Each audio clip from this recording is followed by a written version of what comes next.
terms of leading the market. It's a very simple goal. We want to be number one. I'm an individual who the glass is always half full. It's a joy to work with others who view life in the same manner. To Ralph, the glass is overflowing. He's a natural leader. He cares about people. He's a great communicator. He follows up. He inspects what he expects. He's just an exception in what he is. Ralph de la Vega has triumphed over immense obstacles to build a successful career in telecommunications that has touched hundreds of millions of people around the globe. Fleeing Cuba after the revolution, the de la Vegas tried to reassure their children. My parents got increasingly concerned about living in Cuba. They feared for their safety. Things were very uncertain. You know, you could be turned in to the government for doing something that was against the revolution, and you could go to jail. You could be missing. Bad things could happen.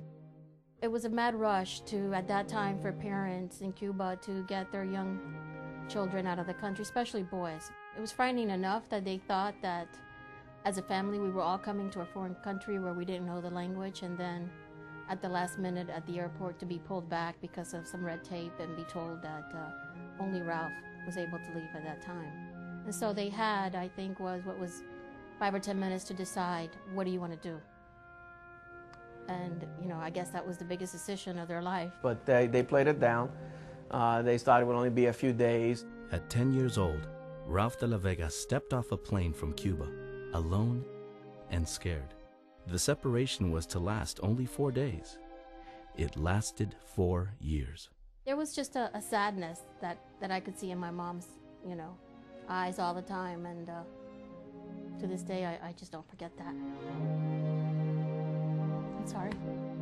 I could have looked down upon myself to say, you know, why am I in a foreign country with people I've never met before, with food I don't like, I don't have any money, I don't have anything to play with. And you could have felt bad about yourself, or you could say the opposite, okay, I am here, but I'm in the greatest country in the world. You know, I'm going to do the best I can do with that situation. When his parents were finally permitted to leave Cuba, life continued to be a struggle. When we finally came to America, my dad was working morning shifts. My mother, who had been a stay-at-home mom, took on a job in the same factory and worked night shifts. So they came and went and barely saw each other just to put food on the table. You know, I started sweeping floors in a factory after school, trying to earn some extra money. And when I went to see my high school counselor and told him that I wanted to be an engineer, he says, you know, son, you should be a mechanic. But then at that point in time, there was my grandmother that came from Cuba. And my grandmother was a school teacher. When my grandmother came out, it was just like if the whole town had turned out. I had never seen so many people. They landed in this country with the one thing that my grandmother had given them, their education, and they were coming out in droves to say thank you to her. She always told us, don't let anybody put limits on you. Believe in yourself and recognize your potential, and the sky's the limit.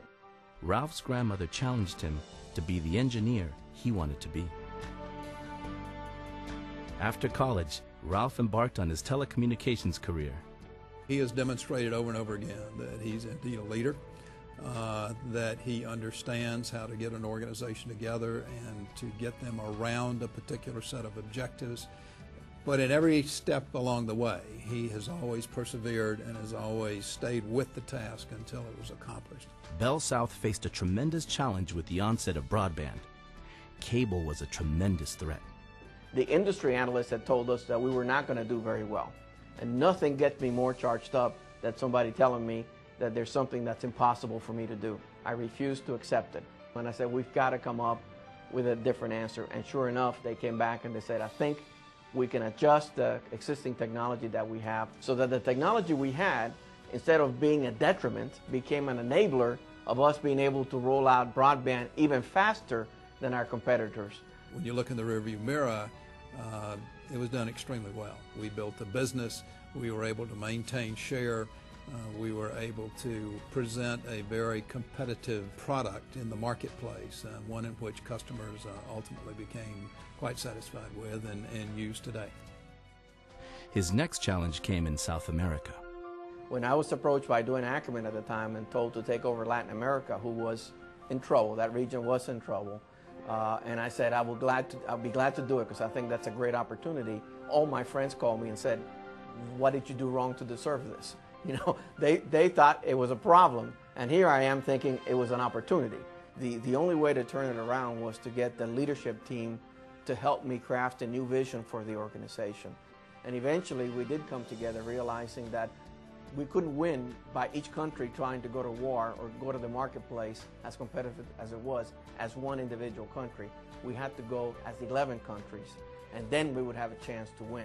Ralph worked very closely with the folks who indeed were indigenous to the countries, and he taught them how to manage in the style of that he was expecting, and did an extraordinarily good job of that. Ralph has also overcome much greater obstacles than commercial ones. Hurricane Andrew was one of the most difficult situations that any manager or leader would ever want to face, when you have at the time the worst disaster that ever hit the U.S. from an economic and many other points of view. It was very, very difficult. There was no power, there was no water. Houses were demolished. We couldn't find some of our employees. So we made sure that our people had washing machines, they had food, they had water, they had everything that we could make available to them so they felt comfortable enough after their personal situation was taken care of to then help us put the network back together, and that's exactly what we did. And yet with all of this on his plate, Ralph finds the time to support the education of others. If Ralph ever tells you that he wants to be involved in something, help you out with something, he absolutely is totally true to his word. He'll be a role model and be leading the group, whether that was ever his intention in the beginning or not. With Ralph's leadership and personal involvement, Junior Achievement of Georgia started the Hispanic Initiative. Ralph will be the next chair of Junior Achievement globally, effective July 1 of next year, at a time when Junior Achievement's mission is more important than ever before. And I think under his leadership, it will affect the young people of America.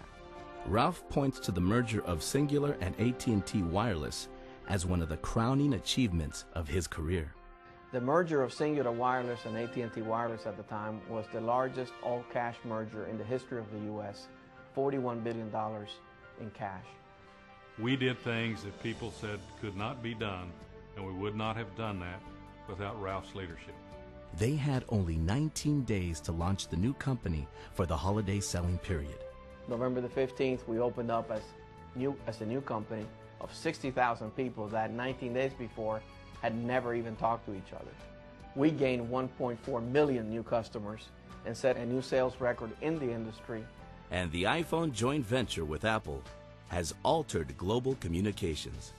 Our decision to commit our company to the iPhone was the most difficult decision I made in my 42-year career. I hadn't seen a phone. Steve Jobs hadn't seen a phone. It was just a vision he had, and it was through Ralph's encouragement and Ralph's continued belief in my confidence in Ralph that I committed our company to the iPhone. It strikes me what an education can do, that a young boy at the age of 10 can land in the shores of a country and get to be the CEO of the #1 wireless company in the U.S. Education opens doors, and those doors are the doors of opportunity. From the little boy who could not speak to his family in Cuba for more than 4 years, Ralph has become a dominant force in an industry which enables us all to speak to each other. It is for this that we honor him as our 2008 Triunfador.